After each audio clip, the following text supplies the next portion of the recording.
ফুলকি ধারাবাহিকের আগামী পর্বের আপডেটে আপনারা দেখতে পারবেন ফুলকি কিন্তু এক প্রকারে রোহিতকে বক্সিং দুনিয়ায় নিয়ে এসেছে জোর জবরদস্তি।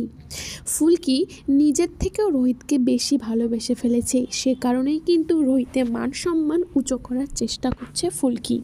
এরপরেই রোহিত কিন্তু ফুলকিকে নিয়ে সাঁতার কাটতে চলে যায়।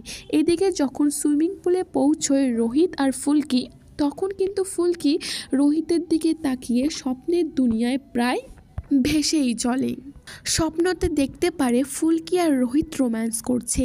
এসব কল্পনা করতে করতেই রোহিত এসে ফুলকিকে ধমক দেয়। এরপরেই কিন্তু রোহিত বলে, তুমি সুইমিং করতে নামবে না আমি চলে যাব। এরপরেই সুইমিং করতে নেমে যায় ফুলকি।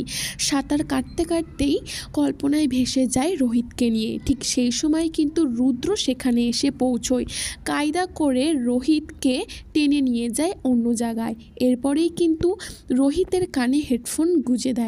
অপরদিকে রুদ্রর লোক ফুলকিকে মারার জন্য বিদ্যুতের তার জলেতে নামিয়ে দেয়। এরপরেই ফুলকি কারেন্টে প্রায় মরার অবস্থায় পৌঁছে যায়। রোহিত রোহিত বলে চেঁচিয়েও রোহিতকে খুঁজে পায় না কোনো মতেই ফুলকি।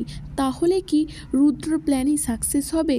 ফুলকি কি সেখানেই মরে তলিয়ে যাবে? আপনাদের কি মত অবশ্যই জানাতে পারেন।